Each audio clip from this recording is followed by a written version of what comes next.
candidates and the debates from key House and Senate races. Make C-SPAN your primary source for campaign 2018. In Illinois' 13th Congressional District, Republican Representative Rodney Davis is seeking a fourth term against Democrat Betsy Dirksen Londrigan. The two met earlier this month for a debate hosted by Illinois Public Media. This is just under an hour. From WILL-TV at the University of Illinois, a debate between candidates for the 13th Congressional District, brought to you by Illinois Public Media. Good evening. Welcome to the 13th Congressional District debate. I'm Nyla Boodoo, host of the 21st on Illinois Public Media. This district is one of the largest in central Illinois. It stretches from east central Illinois to the Mississippi River in the west and down to the suburbs of St. Louis. Tonight, incumbent Republican Representative Rodney Davis faces his Democratic challenger, Betsy Dirksen Londrigan. On behalf of Illinois Public Media, I'd like to thank our partners who helped make tonight's debate possible. The League of Women Voters are our timekeepers this evening. We'll also follow league guidelines, insist that both candidates keep the focus on their own views and not on what they think about their opponent. We've already seen plenty of campaign ads. We will not be taking questions from our audience this evening, but we wanted tonight's debate to reflect what's on the minds of voters across the district. So we've been gathering questions. In all, more than 60 questions from students and residents. Don't worry, we're not going to be asking you guys all 60 of those tonight, but that's what the majority of our questions are going to come from. We also have journalists who will be helping keep our candidates on track to answer those questions and to ask a few questions of their own this evening. Jacqueline Driscoll is a reporter covering health, among other topics, for NPR Illinois. Brian Moline is a morning edition host and managing editor at Illinois Public Media. Here's how this evening will go. Myself or the panelists will introduce a question. Both candidates will have 2 minutes each to answer. We'll allow for a 1-minute rebuttal if necessary. There will also not be any opening or closing statements. We're going to just jump right into things in a minute. But first, I'd like to thank our in-studio audience who are with us this evening. Our audience has agreed to hold their applause or audible reactions during the debate, except for right now as we welcome our candidates, Republican Congressman Rodney Davis and Democrat Betsy Dirksen Londrigan.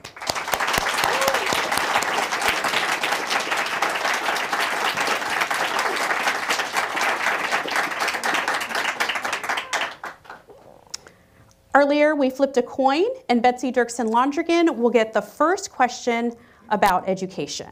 And our questions actually include many from high schools in the area, from Urbana High School, Springfield Southeast High, and Decatur's Eisenhower High School. The first question comes by video from Riley, a student at Eisenhower. My name is Riley Bartholomew. I'm 17 years old from Decatur, Illinois, and I will be attending college next fall. And my question to you is, what is your stance on free college for everyone? Betsy Dirksen Londrigan. Thank you. Well, I first want to say thank you so much for having us, and thank you to Congressman Davis to be here. It's fun. I'm looking forward to this. So what I would say about free college is I think that we really need to focus on lowering the hurdles that so many college students face in getting an education. And so there's a few things. First of all, we need to make sure that we're talking to kids in high school about options, because there's great apprenticeship programs, there's great vocational programs, and there's great university programs. And so when they go to apply to college, and helping them to understand the financial implications. People do have to take out student loans. We have 180,000 students here in the 13th Congressional District. And the average student graduates from college with $30,000 in debt. That's insane, and we can do better. We can lower the interest rates, so with students who do have college debt can refinance. We can also think outside the box a little bit and think about how students and colleges can align their interests. And something that we've talked about throughout the campaign is introducing something like income share agreement programs. So that's where both students and college interests are aligned, because students, while they don't incur costs up front, they do sign a contract so that after they graduate, a certain percentage of their income for a certain number of years goes back to the school. And that means that then the college also has a vested interest in making sure that that student receives a great education, that they are job ready, and it helps with job placement. So these are some of the ideas that we talk about in our town halls across the district. And I know that, that for so many families, college is a struggle. And I think that there's a lot of different ways that we can help reduce the hurdles, make it affordable, and move forward.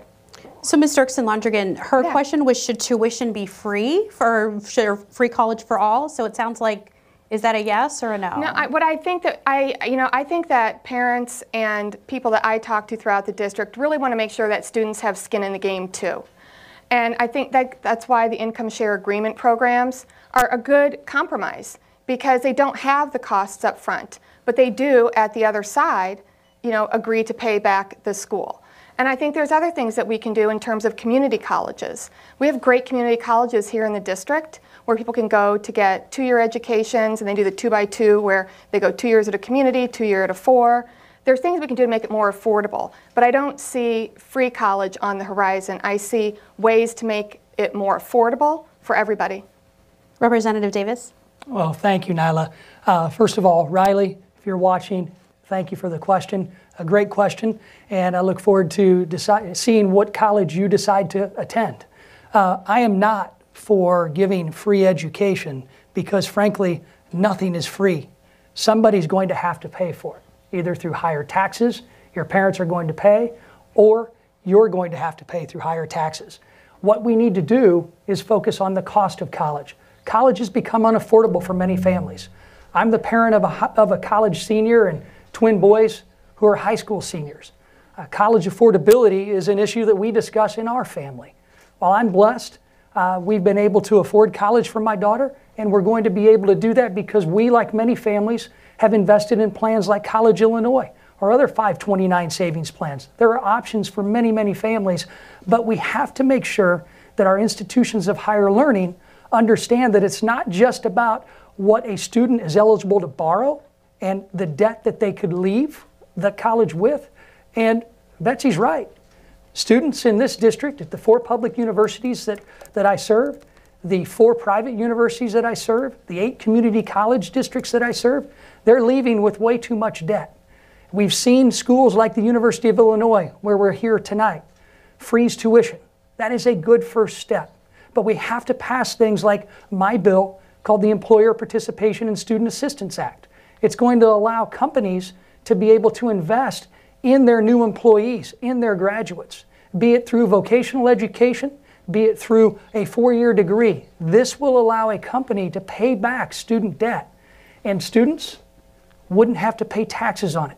This is an idea that has widespread support in Washington, and I'm optimistic we're going to be able to put it through because, frankly, it has the potential to save the taxpayers upwards of $4 billion a year just by covering the debt that students may default on. Ms. Dirksen Londrigan, would you like a rebuttal? Sure. I just also want to make sure that I add that we have to make sure that we're fully funding Pell Grants and that we're making the adjustments for cost of living. And another idea that we've talked about throughout the district is expanding our work-study programs, because we have a lot of students who are applying to college for the first time whose parents didn't attend college. But if we expand some work-study programs and take some of the students who are currently in college and have them go back into the high schools to help the students navigate the college application process and the financial aid process, that's a win-win for everybody. And another thing I'd really love to see is I would love to see us expand the public service for student loan forgiveness, because we have a lot of needs throughout the district that could really be served by students graduating, doing a couple of years of public service, and eliminating their student debt. The next question comes from Jacqueline Driscoll on our panel, and Congressman Davis will answer first. Congressman Davis, recent changes made by the Education Department and Secretary Betsy DeVos have allowed the dismissal of hundreds of civil rights complaints against schools and campuses. The new protocol allows the Education Department's Office for Civil Rights to disregard cases considered to be a burden on the office. What message does this decision send to students and families? Well, we want every student to feel safe at whatever institution that they attend. And I don't always agree with this administration when it comes to education policy. I'm glad my opponent and I agree that we need to fully fund the Pell Grants that are offered to those who can least afford to attend college, those families who are struggling to be able to find the resources to send their child on to either a 2-year or 4-year institution. Opportunities are abound right now in higher education to be able to find that affordable option that we can put forth for our kids. But it's working with the Department of Education to make sure that they understand that our students need to feel safe on every campus. As the father of a daughter who's now been at college for 3.5 years, I fear every day that something may happen to my child. And I know parents throughout this nation have that same fear. But we also trust that the universities are doing everything they can to protect those students on every single campus. And we trust that our sons and daughters are going to be able to get that education that they are striving for and that they deserve. Ms. Dirksen Londrigan? Thank you. You know, I worry a lot about these rollbacks of protections because, I mean, I see kids all over the 13th District, young men and young women. And I know that I've had my own experience dropping my children off at school. And it was an entirely different experience dropping my boys off and dropping my daughter off. There was a different set of concerns. I wish that wasn't the truth, but it just is. When I dropped the boys off, we had a lot of talks about, you know, what was expected, and we talked a lot about campus, about campus safety and looking out for other people. But when I dropped my daughter off, I was really angry. I wasn't prepared for that emotion, but I was really angry because with her, I felt like her personal safety is in jeopardy because we hear these stories all the time. And so with her, I had to go around and I needed to know where every blue light is, every one of the emergency lights that students use if they have a problem or fear for their personal safety on campus. I had her plug the campus police into her phone because she very well might need it. Until our campuses are safe for young men and young women alike, then we have a lot of work to do. Congressman, would you like to make a rebuttal? I know that our campuses are doing everything they can to protect every single student. And processes need to be in place when that protection does not happen for every student. You know, my biggest fear taking my boys to college next year, in this politically polarized, charged environment, I don't want somebody to do something to them just because of who their dad is. That's what concerns me as a dad right now with 2 kids moving on to college. That's why we've got to come together, Republicans and Democrats, and do what we can to talk about how we can get along and find solutions without such politically charged rhetoric at not just our campuses, but in society as a whole.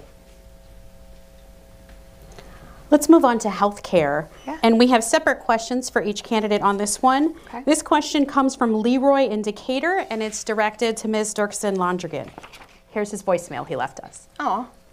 I want to know how she's going to pay for all this free insurance she's wanting everybody to get. I mean, nothing's free, so where's all this money coming from? Well, thank you, Leroy, if you're watching. And I haven't been talking about any free insurance, so that's a new one to me.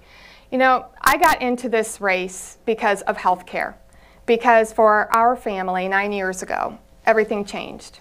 Our son, who was 12 at the time, was bit by a tick. He developed Rocky Mountain spotted fever and became septic, and we spent 21 days with him in the pediatric intensive care unit of our children's hospital. And I know that for our family, if we had not had access to good care, I would be a mom of 2 and not 3. And if we had not had good insurance at the time, it would have bankrupted our family, no questions asked. And then with the ACA, they lifted the caps. And that continues to save us. And I have now put almost 60,000 miles on my car getting around our big, beautiful district. We just finished our 14th town hall, all open and free to the public. And I can tell you this, the only thing that makes our family story unique is that it's ours. Because every family has their own health care story. What I want to do is to first fix the ACA, because I know it doesn't work for everybody. I mean, even at our family dinners on Sundays, you know, at one end of the table it works for some people, at the other end it doesn't, and I get that. But what we don't want to do is to repeal it and lose those essential health benefits. So I want to make sure that we fix the ACA first, And then what I would love to see us do is to have a public option of Medicare for rural and smaller communities and for small business owners. These are things that we talk about at our town halls. These are things that make sense. And I'm not asking anybody to have, I'm not promoting any type of free insurance. What I am promoting is a public option, a public Medicare option that will help drive down costs. So how would you, so you've said you support maybe not free insurance, but creating a public option to compete with private insurers. That would cost more money. So how would you suggest that is? No, the people pay. It's just like just like with your own insurance company. So if they are paying the public option, then they have an additional cost. It's not the same as it would be for senior citizens over 65. That question was directed specifically to Ms. Dirksen Londrigan. So this next question will come from Brian Moline to Representative Davis. Congressman, I'd like to ask you about Medicare as well. Certainly a very popular program with senior citizens that you have pledged to support. I'm curious why you think it would be a bad idea to allow anyone to buy into the Medicare program. Because it will break Medicare as we know it today. Our seniors need to be assured that they're going to receive the Medicare benefits that they've worked their entire career and lives for. And the plan that many Democrats, including my opponent, have said would be universal coverage has been shown to cost $32 trillion over the next 10 years. We couldn't even double the amount of income taxes on every single American to pay for this program. What we need is less government intrusion, and we need to fix the broken healthcare system that we were told the Affordable Care Act was going to do. The Affordable Care Act is broken. It's leaving many families behind with premiums of upwards of $24,000 a year when you add the deductibles that those families have to face if they're diagnosed with the same disease that my wife fought 19 years ago. My wife is a 19-year colon cancer survivor. After being misdiagnosed, she was finally diagnosed correctly, and because I had good private insurance and the ability to fire the doctor that misdiagnosed her, we were able to get her surgery. After 6 months of chemotherapy, she's now cured. And by the grace of God, it's been 19 years. However, 9 years after that diagnosis, we found out she has a genetic form of cancer called Lynch syndrome, which could affect my children. That's why I stand here and stand everywhere to say, don't believe the lies that I'm trying to take away pre-existing condition coverage. That is not the case. I have voted to repeal and replace Obamacare with the American Health Care Act, and the lies about pre-existing condition coverage being taken away have been scored a 4 Pinocchio by the Washington Post. Read the bill. In the bill it specifically says, nothing in this bill shall allow insurance companies to deny anyone coverage for pre-existing conditions. We know that pre-existing conditions and healthcare is an important topic for lots of people in this district. So actually our next question is related to that as well. Lenny in Champaign wrote in to ask, in ads, you each present yourselves as protecting pre-existing condition coverage for health insurance, yet you've criticized the other on this issue. Can each of you explain just how you would protect availability of affordable health insurance covering pre-existing conditions? Ms. Dirksen Londrigan, I'll have you start. Sure. Well, first, I'd like to correct the record that the plan that he was referring to, the Medicare for All plan, is not something that I have supported. I have supported Medicare as a public option, which is entirely different. And then when we talk about pre-existing condition coverage, there are facts out there. And to say that Congressman Davis has supported pre-existing conditions from being discriminated against is incorrect. He has voted 11 times to repeal the ACA with no replacement, which effectively eliminates protections for people with pre-existing conditions from being discriminated against. Now, that should be fact-checked. And you should look at the AARP. And you should look at the American Cancer Society, who agree with this. They also agree that the AHCA, which is the bill that Congressman Davis celebrated on the White House lawn, would not have helped people with pre-existing conditions. It would have weakened those protections. Again, please do fact check that, because again, the AARP, the CBO, the American Cancer Society, all said that. I am agreeing with them on that. What I want to do is to make sure that when we fix the ACA, that we keep those essential health benefits, because I don't want anybody who has a pre-existing condition to A, to go back to the dark ages where they can't even get the insurance, or B, to be priced out of it. Because to say that somebody can get it is an entirely different beast than somebody being able to afford it. It needs to be good insurance, it needs to be accessible, and it needs to be affordable. Congressman Davis? It's disappointing that my opponent, Betsy, is not telling the truth once again. I have not voted 11 times to get rid of pre-existing condition coverage. Those votes were votes on budget reconciliation rules. Those votes were on budget and budgeting bills that specifically had a replacement language in there. I fought personally, and the vice president just last week even reminded the folks of Central Illinois that I sat around the table with him, and my #1 priority when writing the AHCA, the American Health Care Act, was protecting pre-existing condition coverage. I don't know how much more clear we can get by just reading the bill. And it specifically says, nothing in this bill shall allow an insurance company to deny coverage for pre-existing conditions. Those are the facts. And I would urge everybody, go to congress.gov, type in the AHCA, and find that on the bill. But we come to this point where I actually voted to try and fix this broken healthcare system because so many families are being left behind. A friend of mine who used to be an elected official in Montgomery County, he and his wife that I saw at a parade in Hillsborough in August, they came up to me and said, "You've got to fix our broken healthcare system." She, like my wife, was a colon cancer survivor. And they're the ones that would have to pay upwards of $24,000 in premiums and deductibles if she was diagnosed once again. Yes, they have insurance coverage. Yes, they have coverage for that pre-existing condition. But they would not be able to afford to use that coverage if she was diagnosed again. That's why our plan lowered premiums. Our plan made sure that we had a replacement that protected things like pre-existing condition coverage. It protected no lifetime caps, and it also protected the ability for young men and women to remain on their parents' insurance until age 26. Those are the facts.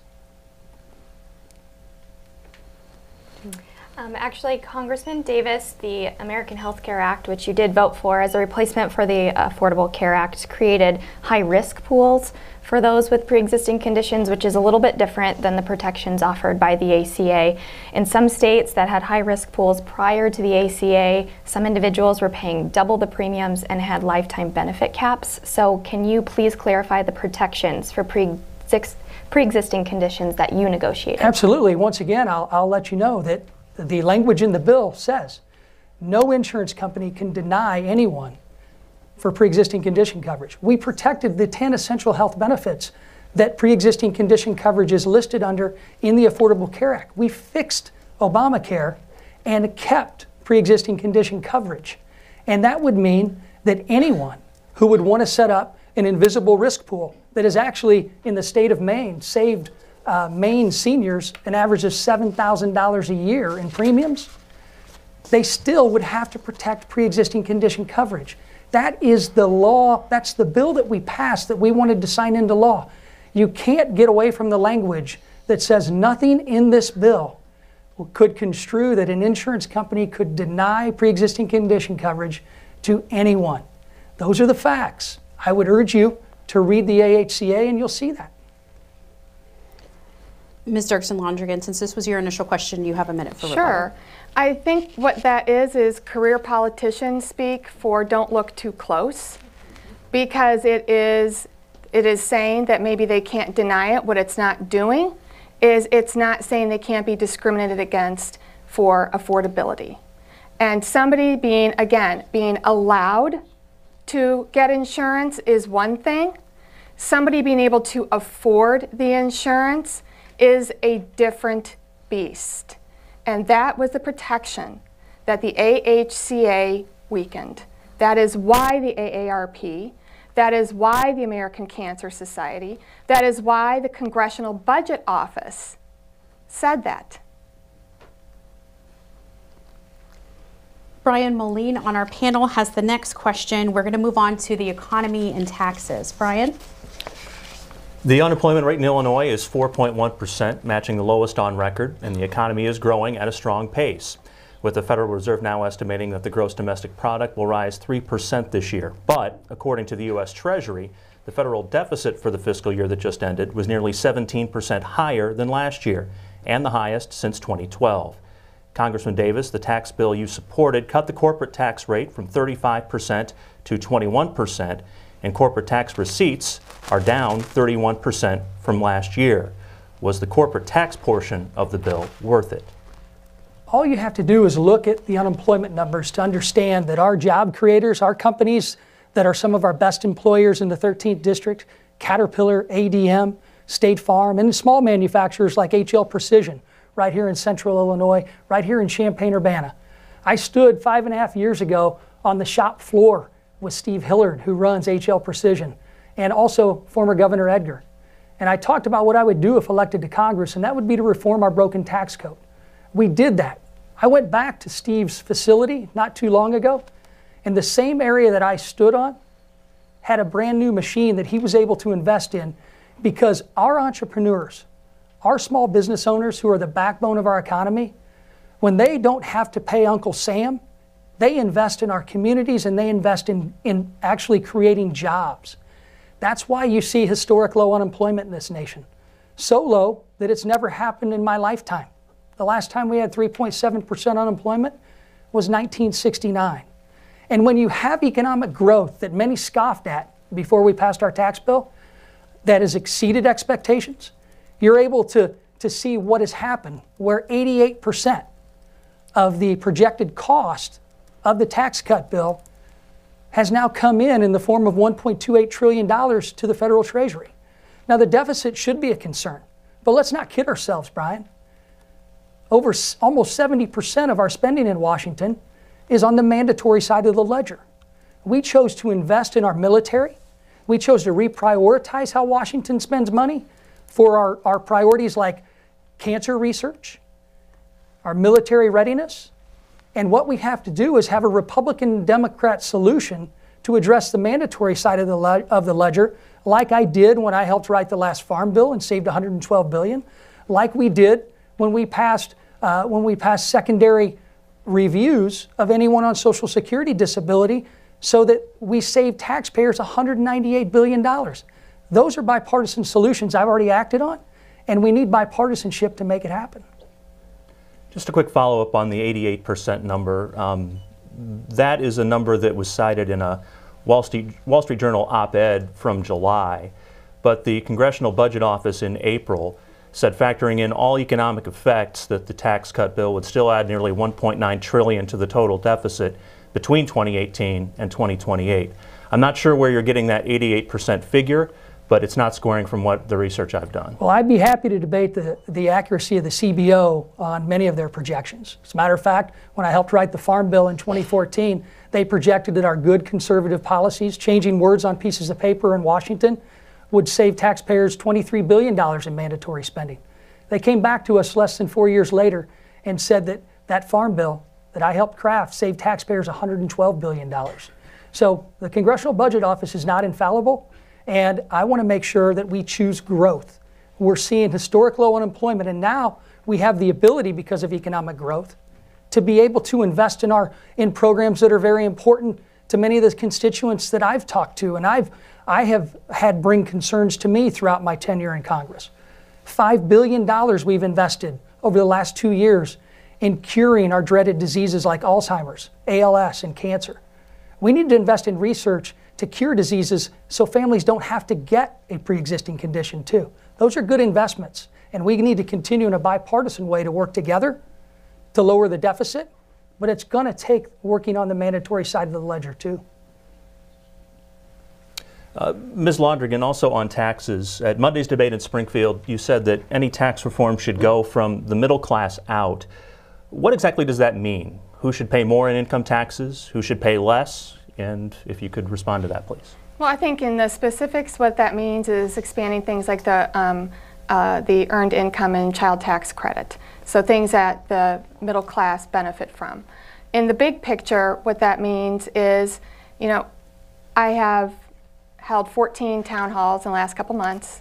I am with people from around the district all the time. And what they are telling me is that this economy isn't working for them because they don't see wage growth. They don't see those lowered costs. They see their insurance premiums going up, or they see grocery prices going up. Their day-to-day living isn't better for them. And the tax bill, I'll tell you this, they have a very clear understanding that that tax bill was not for them, that it was a giveaway to corporations and the wealthiest among us and special interests, that $2 trillion. That really what that amounts to in real people money is $6,000 for every man, woman, and child in the United States of America. That's the price tag that we're paying. And then it comes down to how are you going to pay for it? And I think that Mitch McConnell just said loud and clear how they want to pay for it. And that is by making cuts to Social Security and Medicare and Medicaid. Now, the people that are talking to me every day throughout the district, that scares them to no end. We have over 100,000 senior citizens in the 13th district who are over 65. This is what they rely on.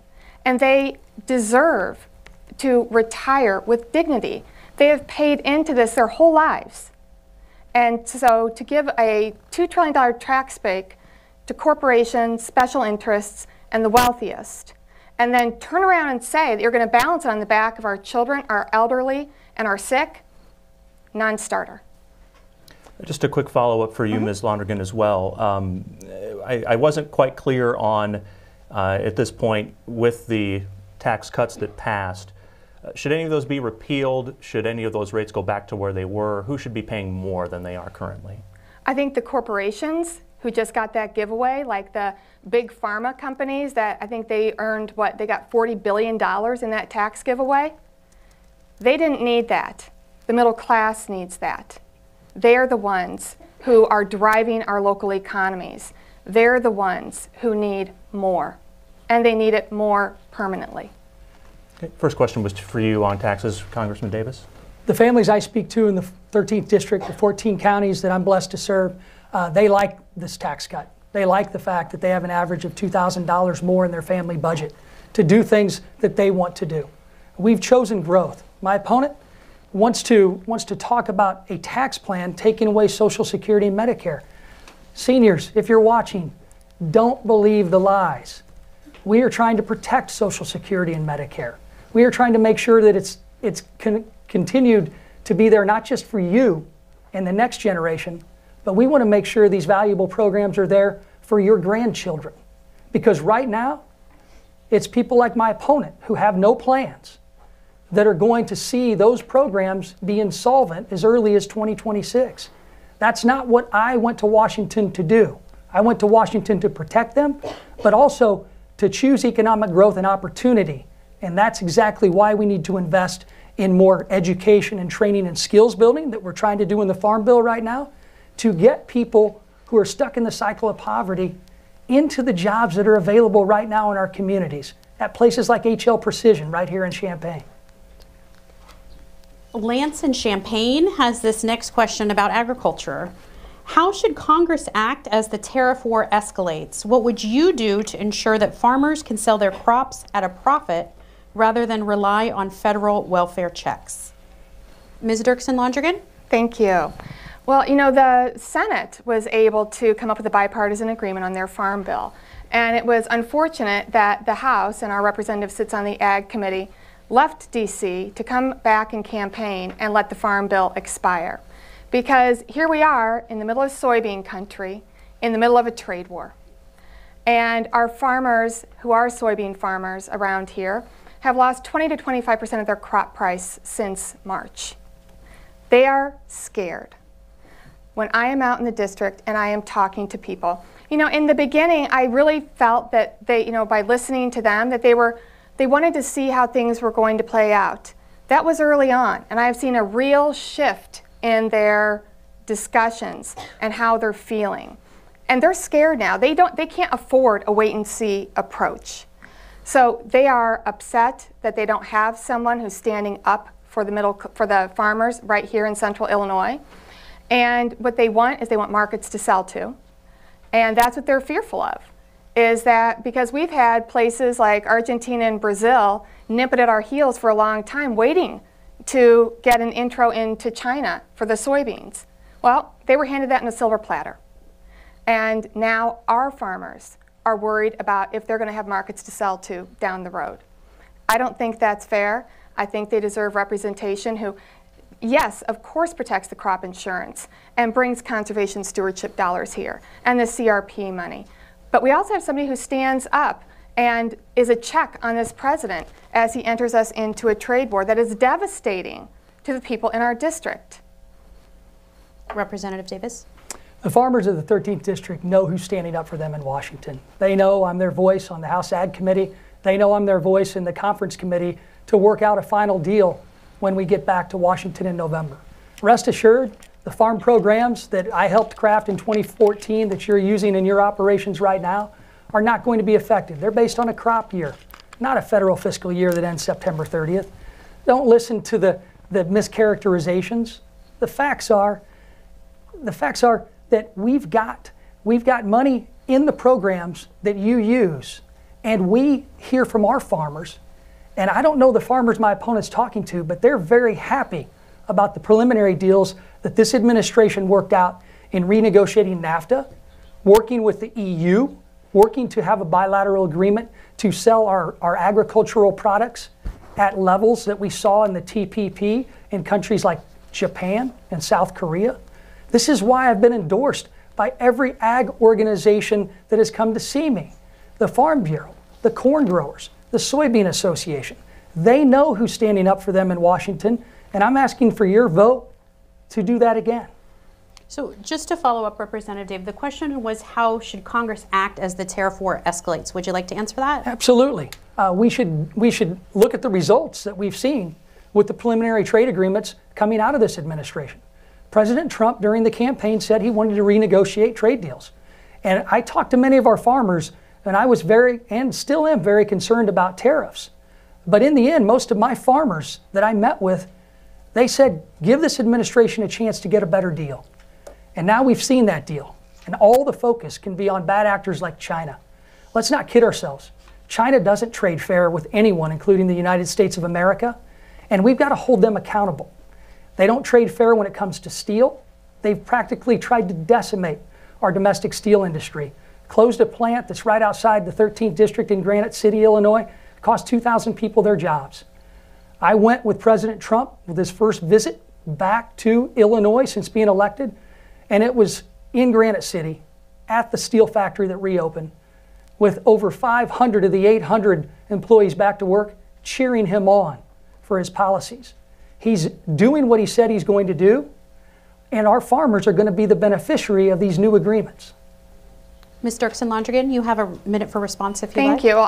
I was also happy to see President Trump deal with China dumping steel and to get that steel mill back open, and I'm very proud to be endorsed by United Steelworkers. And in terms of what I'm hearing from the farmers, with this trade deal, I think that we have to look under the hood a little bit, because right now there's still a 25% tariff on Canadian steel that we use for manufacturing. Those machines are purchased by our farmers. That makes their bottom line even more expensive. And I would say that the farmers that I am talking to are the ones who are coming to free open town halls that don't need an invitation to go to a private event. Audience. Just a reminder to the audience, let's not have audible reactions. Our next question on climate change is actually from a voicemail that Ann in Bloomington left us. My question for the debate is, in light of the recent report from the United Nations Intergovernmental Panel on Climate Change, what policies do you think the United States should adopt to combat global warming? Thank you. Congressman Davis? Well, climate change is real, and climate change needs to be addressed, but it can't be at the expense of those who work at our Clinton nuclear facility. It can't be at the expense of those who work at our coal mine in Carlinville. And it certainly can't be at the expense of those good paying jobs and the people who are employed and work at our coal-fired power plants in Springfield, Kincaid, and Coffeen. We've got to have an all-of-the-above approach. It's not a coincidence that windmills are being produced in the same town of Clinton that we have a nuclear facility. An all-of-the-above approach is how America can continue to lead when it comes to addressing global warming and emissions. Over the past 35 years, America has helped lead the way in emissions reduction. You don't have to go too far to Springfield, Illinois, and see one of the cleanest burning coal-fired power plants in the nation because they invested in emissions controls.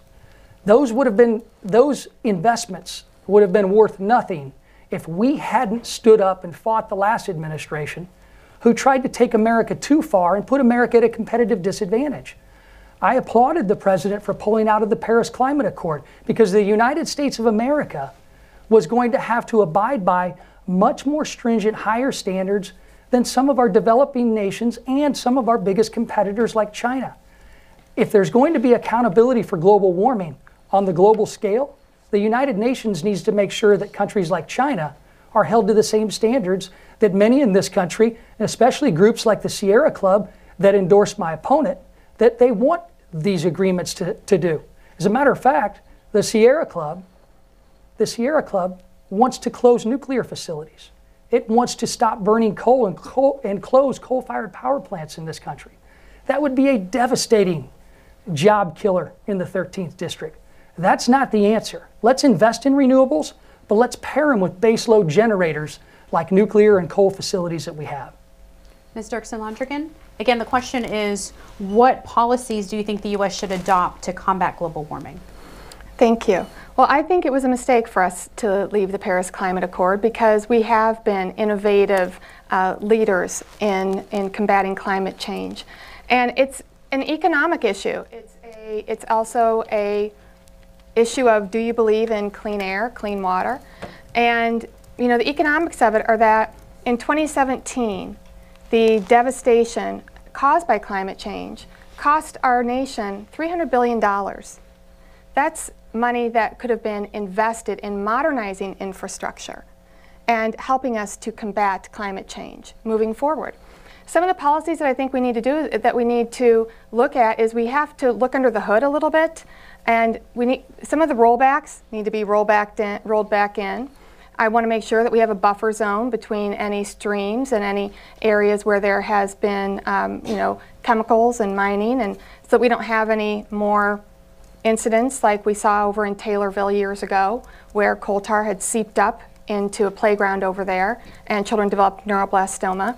So there's protections that we obviously need. We also need to make sure that anybody who goes to Washington and represents our district is looking behind the scenes a little bit at what's been happening at the EPA, because it's very concerning that things like the Science Advisory Board, the rules for those committees, have been changed. So like industry workers can now sit on the Science Advisory Board, but government scientists, if they have had a grant there for the last 3 years, aren't eligible. What does that mean to us? What that means to us is that industry workers are now going to be able to identify what they believe are facts on which policy should be based, instead of nonpartisan government scientists. So it's about the regulations, and it's about also who is establishing the facts on which regulations and policy are based. Representative, you have a minute to respond if you like. You don't have to look too far to see that Central Illinois is home to an all-of-the-above energy approach. You see the windmills going up in our fields all throughout this district. That's the type of plan that we need to keep America competitive and also do what we can to lead the world in reducing emissions. I'm glad my opponent brought up the EPA Science Advisory Boards, because in the last Farm Bill, I made sure that agriculture had a seat at the table on an EPA Science Advisory Board, because it's those EPA Science Advisory Boards in the last administration that came up with the plan to regulate milk spills just like they would oil spills. Now, I don't know who's all watching, but which one can you clean up with cats?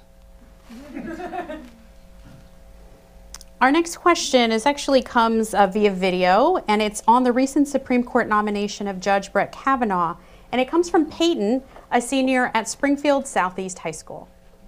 Brett Kavanaugh was recently exonerated by the FBI concerning recent sexual assault claims. Do you believe that a proper investigation was carried out thoroughly? As a woman, this is important to me and several others around the nation because we want to feel like our voices are heard, and it kind of is disrespectful to those who made the claims against Kavanaugh. Ms. Dirksen Londrigan? It was difficult to watch. It was difficult, particularly as a woman, to watch. I believe Dr. Ford, and I believe we have to have we need to set the precedent of believing survivors. And I did want an investigation, and I did come flat out and say that the FBI needed to investigate Judge Kavanaugh before confirming. And I really wish that the administration had let that investigation play out unimpeded with no parameters around it, because I think that we deserve that. We deserve that as women. We deserve that as citizens of the United States of America. And the Supreme Court deserves that.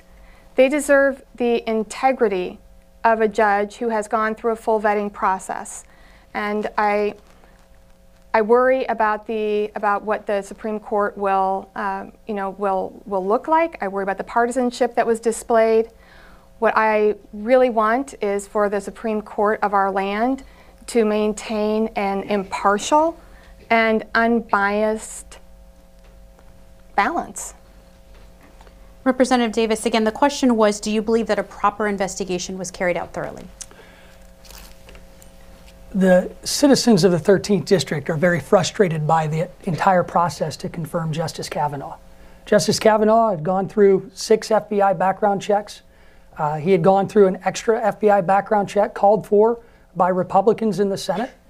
And when the time came to cast that vote, a majority of the senators believed that Brett Kavanaugh was able to serve on the Supreme Court, and they confirmed him to the Supreme Court.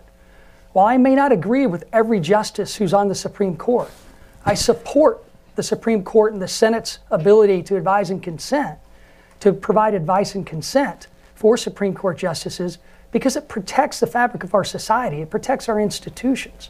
As we move forward, we have to watch ourselves and wonder if the next Supreme Court nominee, regardless of which party is in control of the White House, goes through that same process. What does that tell our next generation about institutions as important as the Supreme Court?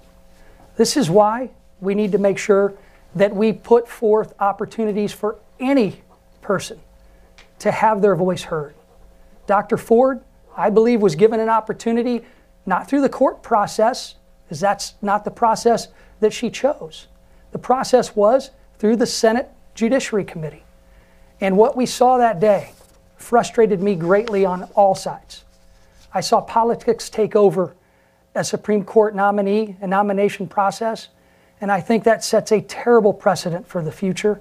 And I hope we all as Americans take a step back and are sure that we have a better process for anyone in the future. So Representative Davis, I just want to make sure Peyton gets an answer to her question. It sounds like you believe a proper investigation was carried out thoroughly? It's not really up to me to provide whether or not the proper investigation was carried out. No, it's just whether or not you think it happened. I believe Brett Kavanaugh was given 6 FBI background checks. Brett Kavanaugh was given another FBI background check throughout this Supreme Court process. So it sounds like a yes. And Brett Kavanaugh was given an extra FBI investigation. Even Joe Biden said the FBI, during the Clarence Thomas hearings, was not going to provide an adjudicated decision that a court of law would. So I support the fact that Brett Kavanaugh is a Supreme Court justice because the U.S. Senate confirmed him. Ms. Dirksen Londrigan, you have a minute response if you'd like it. It was not a full investigation into the allegations made. That didn't happen. I think the American people deserved that. I think that he deserved to whether it be to let it go one way or the other, but he deserved a clean bill. Dr. Ford deserved to have that looked into to the fullest extent of the law, and that didn't happen. it should have happened. I think it was incredibly brave of her to share her story in front of the Senate Judiciary Committee and the world. I admire her courage. I think she deserved for that to be fully investigated. And I also worry about what it tells the next generation of young women who come forward and display that kind of courage and bravery, and it doesn't even warrant a full investigation.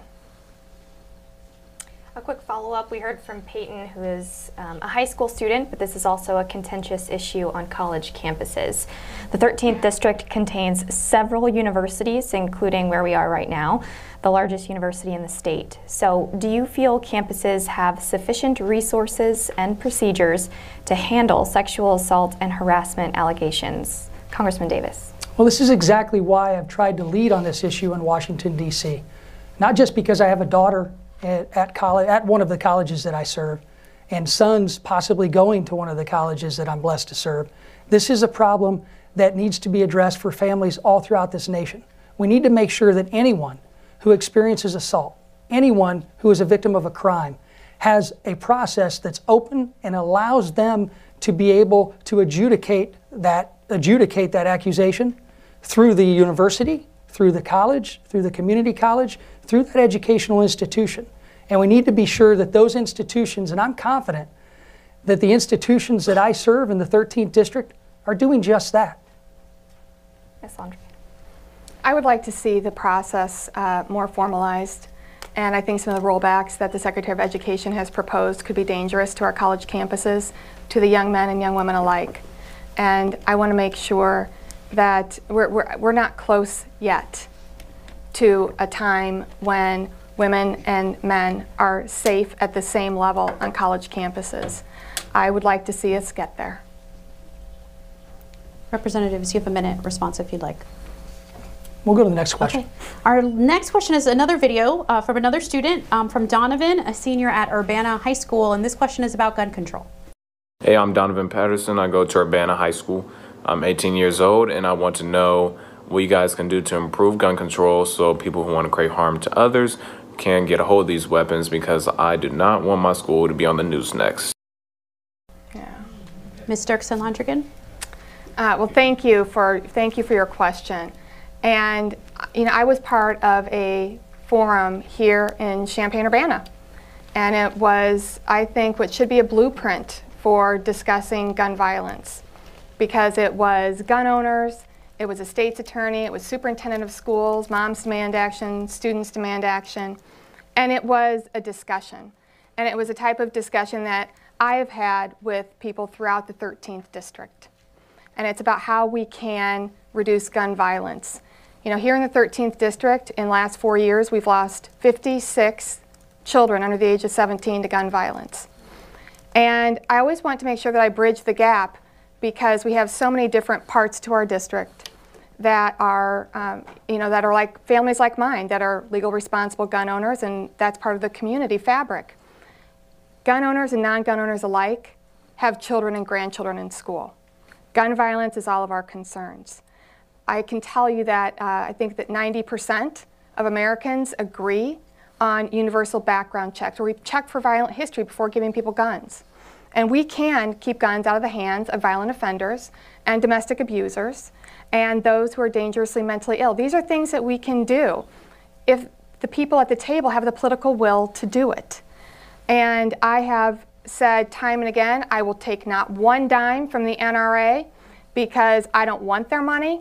And Congressman Davis has taken a lot of money from the NRA. And I think that that's reflected in his votes. Congressman? Well, Donovan, I don't want any school to go through what the tragedies we saw at places like Parkland and others just this past year. We have to make sure that we do what's best to secure our schools. As a matter of fact, after Parkland, I went back to Washington and wondered aloud to my team as to what happened to the old Cops Secure Our Schools program. I found out before I got to Washington that that program was deauthorized and defunded. So I worked to reauthorize it and worked to put over $150 million back into that program.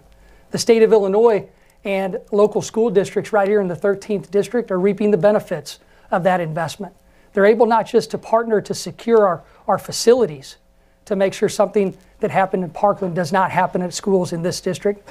They also are implementing new ideas like bringing in mental health counselors to address young men and women who may be about to get to that crisis stage. And that's why we've done things in Washington already to fix the flaws in our national background check system. We've done things already in Washington to ensure that we not just focus on the firearm side of the equation, but we address the mental health side of the equation. I get accused of taking money from the NRA. I'm an NRA member. I give them money each year. I believe in the Second Amendment. And my belief was hardened because, Donovan, I experienced gun violence myself. I was on the baseball field in Alexandria, Virginia, June 17th of 2017, when a crazed gunman from Illinois screaming health care came to kill me and my friends because he disagreed with us politically. I saw good guys with guns fire back and save us all. Criminals don't care if they fill out the correct form for a FOID card. They don't care if they legally purchase a firearm. And we need to make sure that every American has the right to protect themselves. Ms. Dirksen Londrigan, you have a response if you'd like it. I also believe in the Second Amendment. Again, I come from a family and a community of legal responsible gun owners. 90% of Americans agree that we need federal universal background checks, checks on violent history before people purchase guns. 73% of NRA owners believe the same thing. You know, this is not a political issue. It shouldn't be. And I can tell you that in the town halls that I have held, again, these are all open, free to the public. These are Democrats, Republicans, Independents, whoever shows up. We have open discussions about things like this. And we don't always agree, but that's democracy. We talk about solutions and we find common ground. And I think it's unfortunate that my opponent has refused to do open, free to the public town halls and has outright said that he wouldn't meet with people who disagree with him or politically opposed to him. I counter, that's how we make progress, is by meeting with people who we don't always agree with and figuring it out together. I'm afraid that is all we have time for this evening, but I want to thank both of our candidates this evening, Representative Davis, Ms. Dirksen Londrigan. I want to thank our panelists as well, Jacqueline Driscoll with NPR Illinois, Brian Moline with Illinois Public Media. Thanks to our studio audience and to everyone who submitted your questions for this evening's debate. And thanks to our debate partners, NPR Illinois in Springfield, the NAACP of Champaign County, the League of Women Voters of Champaign County, and the University of Illinois Student Government. To all the voters, a reminder, Election Day is November 6th, and you can find everything you need to know about voting in Illinois and your candidates with our Illinois Newsroom Voter Guide. That's online. You can find that at ilvotes2018.org. I'm Nyla Boodoo. Thanks for coming. Thanks for listening. Good night.